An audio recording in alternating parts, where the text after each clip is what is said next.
Vous voyez un nom. Un nom manifeste la puissance qui est en lui en fonction de la révélation que celui qui l'utilise a de ce nom. Je ne sais pas si vous avez compris. La puissance qu'il y a d'un nom, non? Ça dépend de la révélation que celui qui utilise ce nom-là a du nom en question. Donc, quand la Bible dit que les baptisants au nom du Père, Fils, Saint-Esprit, Père, Fils et Saint-Esprit n'ont pas la même dimension. Même s'il est question du même Dieu. Je ne sais pas si vous comprenez. Hein? Il y a Père et Père. Il y a Fils et Fils. Il y a Saint-Esprit et Saint-Esprit. Ça dépend de qui le prononce. C'est la raison pour laquelle les baptêmes se suivent mais ne se ressemblent pas. Il y a des personnes, parce que c'est eux qui t'ont baptisé, la manifestation ou alors la révélation, la grâce du nom de Jésus que tu vas expérimenter sera différente de celle de quelqu'un d'autre. Mes frères, dans les églises, est-ce que vous savez que le problème de certaines personnes, c'est qu'ils ont seulement été baptisés au nom du Seigneur Jésus? Quand tu baptises les bébés, même si c'est au nom de Jésus, le Saint-Esprit ne se sent pas invité là-bas. Baptise les gens qui n'ont pas cru au nom de Jésus, le Saint-Esprit ne viendra pas. Il ne se mélange pas n'importe quoi. Ils avaient seulement été baptisés au nom du Seigneur Jésus.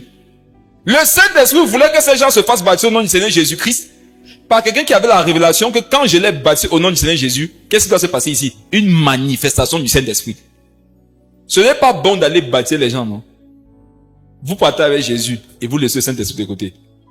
Quand tu pars baptiser les gens d'eau, le Saint-Esprit veut aussi être de la partie. Forcément, Jésus sera de la partie parce que tu vas citer son nom. Mais est-ce que le Saint-Esprit sera de la partie? Donc le Saint-Esprit assiste à tous les baptêmes, mais il ne participe pas à tous les baptêmes. Quand il assiste, non, il veut voir si un moment donné, on va aussi le désirer. C'est pour ça que vous allez voir quand vous baptisez les gens au nom de Jésus. Dès que tu dis que tu vas commencer à parler en langue, le Saint-Esprit dit merci.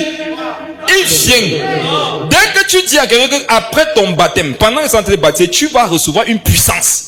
La puissance, ça, ce n'est pas Jésus. Le Saint-Esprit, c'est que tu l'invites. Et maintenant, les gens qui connaissent la parole de Dieu, ils ont des langages qui comprennent entre eux et Dieu. Ils ont des langages codés. Je vous donne un conseil. Ne baptisez jamais seulement les gens au nom du Seigneur Jésus. Vous les aurez baptisés, mais vous les aurez en même temps laissés orphelins en ce qui concerne le consolateur. Peut-être depuis qu'on t'a baptisé, tu es toujours triste. Est-ce que le jour où on t'a baptisé, tu as senti l'esprit? Maintenant, qu'est-ce que les apôtres ont fait? Relis d'abord le verset. Car ils n'étaient encore descendus sur aucun d'eux, ils avaient seulement été baptisés au nom du Seigneur Jésus. Alors Pierre et Jean leur imposèrent les mains et ils reçurent le Saint-Esprit. Un bon baptême d'eau, il faut Jésus et le Saint-Esprit. Mais ça ne peut pas se faire si celui qui baptise n'a pas une révélation du nom. Donc quand la Bible dit dans Matthieu 28, allez baptiser au nom du Père, du Fils et du Saint-Esprit. Il faut faire attention. Est-ce que celui qui me baptise connaît les trois noms? Mais dans les unicitaires, comme je vous disais, non? Ceux qui disaient que Dieu est un, quand il t'est baptisé au nom de Jésus, il sait que c'est fait. La portion qui revient au Saint-Esprit, pour lui, comme Jésus est l'Esprit, il dit que tout c'est bon, non? Ah, c'est pas bon. Je vous assure, si vous savez que pendant votre baptême, rien de particulier ne s'est passé, priez pour que ce que vous deviez recevoir ce jour-là, que vous puissiez le recevoir. Qu'est-ce que les apôtres ont fait pour corriger ça? Alors Pierre et Jean leur imposèrent les mains et ils reçurent le Saint-Esprit. Alors Pierre et Jean leur imposaient les mains. Et ils reçurent le... Et peut dire quelque chose qui choque. Avant qu'on arrive dessus, la doctrine de l'imposition des mains. Ce que certaines impositions des mains font, Jésus ne peut pas faire.